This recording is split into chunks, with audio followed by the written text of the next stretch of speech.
Alam nyo ba na sila po ay mga Muslim? At alam nyo po ba na si Jesus Christ din po ay isang Muslim? Ang mga disipulo niya ay mga Muslim, tingnan nyo. Pero hindi ayon sa Biblia yon.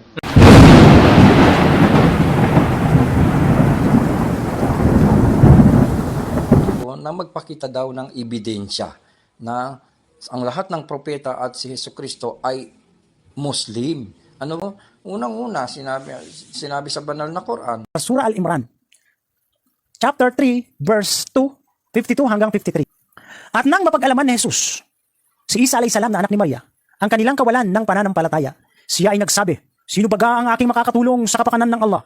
Ang mga hawaryon, mga disipulo, at nagsasabi, kami, ang mga tagapagtangkilik, katulong ng Allah. Katulong mo para sa Allah. Kami ay sumasampalataya sa Allah. At ikaw, Jesus, na anak ni Maria, ay magbigay saksi na kami ay mga Muslim na tumatalima. Sabi ng Muslim, sila yung mga nilikha ng Allah na sumusunod, sumusukot, tumatalima sa mga batas na kanyang mga inutos. No? At mula kay Propeta Adam, Noah, Propeta Abraham, Dawud, Jesucristo, at sa lahat, huli-huli ang propeta na si Muhammad sallallahu alaihi wasallam, ay sila ay sumunod, sumukot, tumalima sa lahat ng batas na inutos. Pero tandaan niyo po ang ibig sabihin ng Muslim at ang Islam. Ang Islam, ito po yung batas ng Diyos ng Allah. Pagsunod, pagsuko, pagtalima. Kung sino man ang susunod sa batas ng Diyos, tatalima sa batas ng Diyos, matatawag na isang Muslim. Pero hindi ayon sa Biblia yon. Sa Biblia, kung Biblia pag-uusapan, sa ating panahon, kasi may iba-iba pong panahon panahon ng mga taong naglingkod sa Diyos eh. Ang Biblia po'y nahahati sa maraming panahon. Sapagkat ang Biblia po, meron 3 dakilang panahon na sinasako. Ang panahon ng patriarka magmumula kay Adan hanggang kay Moises. Ang panahon ng mosaiko mula kay Moises hanggang kay San Juan Bautista. At ang panahon Kristiyano mula kay Kristo, San Juan Bautista hanggang sa paghuhukom. Yan po ang 3 panaunang malalaki sa Biblia. Ngayon, Hindi po totoo na nung unang panahon ng ating relihiyon ay Islam. Hindi po totoo yon. Kasi po, hindi naman nauna ang Islam.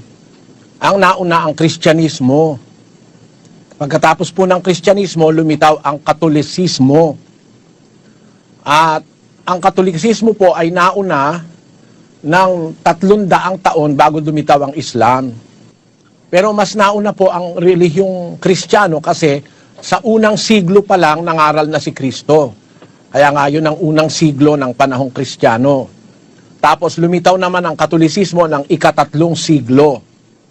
Pero kung gusto nyo ng mas matanda pang relihiyon, bago lumitaw ang Kristyanismo, nauna po ang Hudaismo. Yun po ang orihinal na relihiyon ng Israel.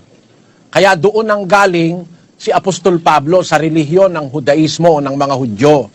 Galacia 1:13. Sapagkat inyong nabalitaan ang aking pamumuhay ng nakaraang panahon sa relihiyon ng mga Hudyo, kung paanong aking inuusig na malabis at nilipol ang iglesia ng Diyos. Ayun, bago po siya naanib o naging apostol sa iglesia ng Diyos, si Pablo po ay dating nasa relihiyon ng mga Hudyo o ang tinatawag na Hudaismo. Kaya ang unang-unang relihiyon po ng Israel ay ang Hudaismo. Pagkalabas nila sa Ehipto ay naging, yung mga Hudyo na yon ay nagkaroon ng relihiyong Hudaismo, yun ang pinangunahan ni Moises.